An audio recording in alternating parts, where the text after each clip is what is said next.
নমস্কার, welcome to my channel competitive English with PP sir. আমি narration change নিয়ে আলোচনা করছি। অনেকগুলো ভিডিও আমি আপলোড করে দিয়েছি ন্যারেশন চেঞ্জের।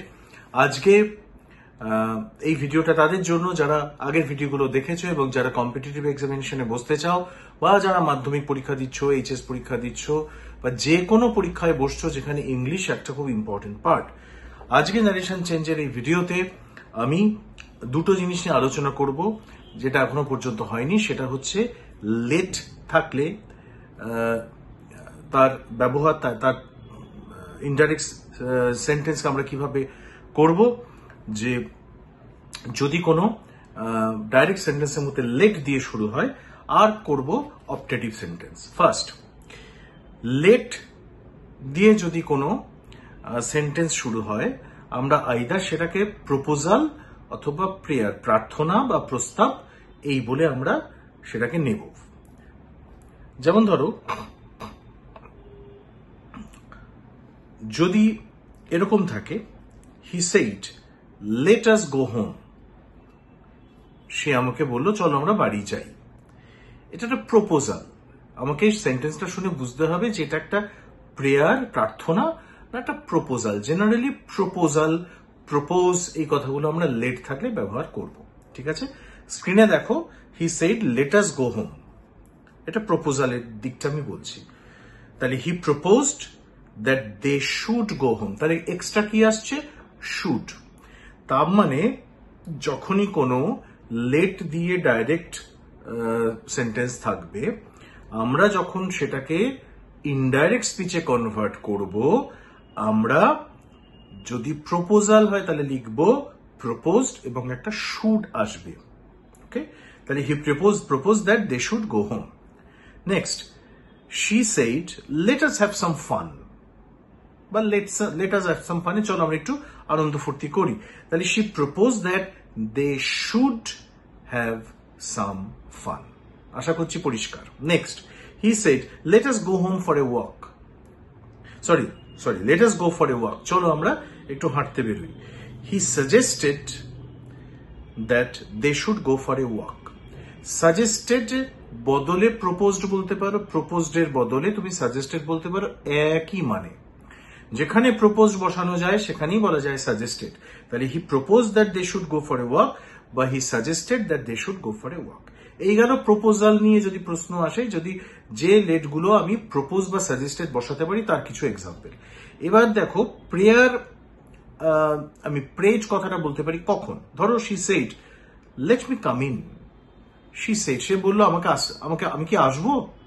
তার মানে কি, সে প্রে করলো, সে প্রার্থনা করলো ভেতরে আসার জন্য। তাহলে she requested that she might be allowed to come in. She might be allowed to come in. She requested বা উইশড বা প্রেড, এখানে প্রেটা স্ট্রং ওয়ার্ড, কিন্তু প্রেয়ার মানে আমি বলতে চাইছি প্রেয়ার ইনক্লুড করছে রিকোয়েস্টকে এবং উইশকে, অর্থাৎ অনুরোধ এবং ইচ্ছা প্রকাশ, এই দুটোই আমরা প্রেয়ার বলতে বোঝাচ্ছি। অর্থাৎ she said let me come in, she requested that she should be or might be allowed to come in, not should be, might be allowed to come in. She requested that she might be allowed to come in. Next, he said, let me have a cup of tea. আমি এক cup চা চাই। He wished that he might have a cup of tea. ঠিক আছে? He wished that he might have a cup of tea. এটাকে আমি যদি আগের সেন্টেন্সের ফরম্যাটে বলি, তাহলে এরকম হতে পারে, he requested that he should be allowed to have a cup of tea. যেহেতু আগেরটা ভেতরে আসার জন্য রিকোয়েস্ট, সেখানে অ্যালাউ কথাটা আমরা ব্যবহার করছি। আর যদি আমি let me have a cup of tea, যদি এটাকে আমি খুব রিকোয়েস্ট হিসাবে ট্রিট করি, তাহলে বলবো he requested that he might be allowed to have a cup of tea. কিন্তু এখানে আমি যদি সিম্পল উইশড বলি, সে চেয়েছিল এক কাপ চা, তাহলে আমি বলবো he wished that he might have a cup of T.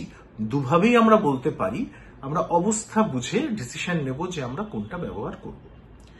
Next, he said let me speak freely, আমাকে ফ্রিলি বলতে দাও। আমি রিকোয়েস্ট করছি। হি requested that he might be allowed to speak freely. Okay, he requested that he might be allowed to speak freely. তাহলে he might be allowed, might have এগুলো আসছে যখন আমরা সেন্টেন্সটার মধ্যে থেকে রিকোয়েস্ট বা অ্যালাউ করবার জন্য কোনো আর্তি, কোনো ইচ্ছা থাকছে সেন্টেন্সের মধ্যে।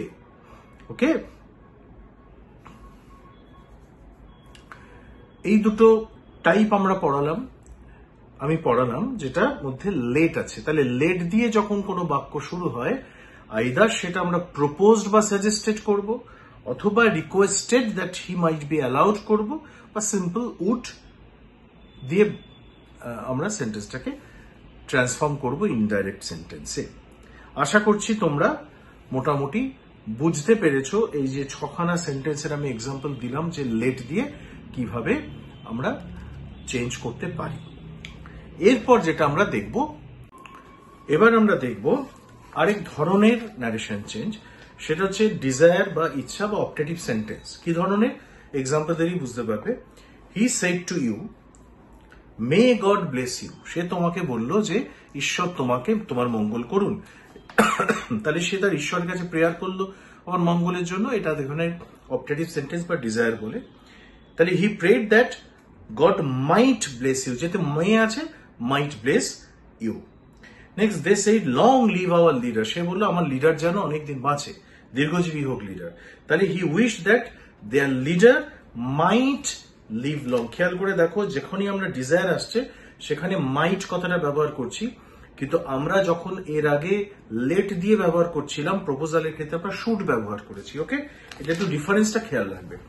Next, he said that had I wings of a bird. যদি আমার পাখির মতো ডানা থাকতো, সে এটা বললো। He wished that he had the wings of a bird. He wished that he had a wings of a bird. সে আশা করেছিল, সে চেয়েছিল যে তার যদি পাখির মতো ডানা থাকতো। He wished that he had the wings of a bird. আমি বলবো সোজা যে কটা সেন্টেন্স আমি বলছি ধরে মুখস্থ করে নাও, ডাইরেক্ট এবং ইনডাইরেক্ট মুখস্থ করো, যাতে পরীক্ষায় আসা মাত্র তুমি ওই ছকে ফেলে দাও। এখানে had the wings of a bird যদি না বলে হি said that I had the wings of A Dove বলতো, উইংস অফ আ ইগল বলতো, ব্যাপারটা একই ঘটতো। যার জন্য বারবার বলছি প্যাটার্ন একই আসে পরীক্ষায়, মুখস্থ করে ফেলো প্রত্যেকটা type. Next, you said had I won a lottery. যদি আমি একটা লটারি জিততে পারতাম। He wish that you had won a lottery. তুমি উইশ করেছিলে যে তুমি একটা যদি লটারি জিততে। এর মধ্যে যদি কথাটা লুকিয়ে আছে। This is the sentence which is related to desires, actually optative sentence বলা হয়। এই দু ধরনের সেন্টেন্স মিলে একটা কনফিউশন তৈরি করে ছাত্রছাত্রীদের মনে, যে স্যার কোথায় শুড বসাবো, কোথায় উড বসাবো, কোথায় মে বসাবো, মাইট বসাবো। যেখানে মে থাকবে সেখানে মাইট করে দেবে। যখনই দেখবে যে অ্যাবসার্ড কোনো ডিজায়ার, মঙ্গল করুন ঈশ্বর, আমি যদি বাঘ হতে পারতাম, আমি যদি উড়ে যেতে পারতাম, এই ধরনের থাকবে, উইশড আসবে। আর যদি প্রপোজ করা হয় যে চলো বাড়ি যাই, চলো খেলতে যাই, সেক্ষেত্রে প্রপোজ থাকবে এবং শুড আসবে, যেটা আগের সেন্টেন্সে বলেছি। আর যদি বলা হয় যে আমাকে আসতে দিন, প্রেয়ার করছো, রিকোয়েস্ট করছো, তোমাকে অ্যালাউ করা হচ্ছে এরকম একটা জায়গা, late me have some water, তাহলে আমরা বলবো হি wish that he might be allowed to have a cup of water, he might be allowed to come in, or he might be allowed to speak freely, যেটা আমরা আগের সেন্টেন্সে করে, আগের পার্টে করে দেখিয়েছি। তো আমি বেশি সেন্টেন্সের এক্সাম্পল দেইনি, যাতে তোমরা মুখস্থ করতে পারো তার জন্য ছবিগুলো আমি তুলে দিয়েছি। ছবিগুলো সমস্ত তোমরা টেলিগ্রাম চ্যানেলে পেয়ে যাবে, সেখান থেকে ডাউনলোড করে নিতে পারো। আর তোমরা টুকেও নিতে পারো। বেস্ট ওয়ে হচ্ছে ডাউনলোড না করে পজ করে করে নিজের খাতায় টুকে নেওয়া, এর থেকে ভালো রাস্তা নেই বা মুখস্থ করে ফেলা। ঠিক আছে, আজকে এটুকুই।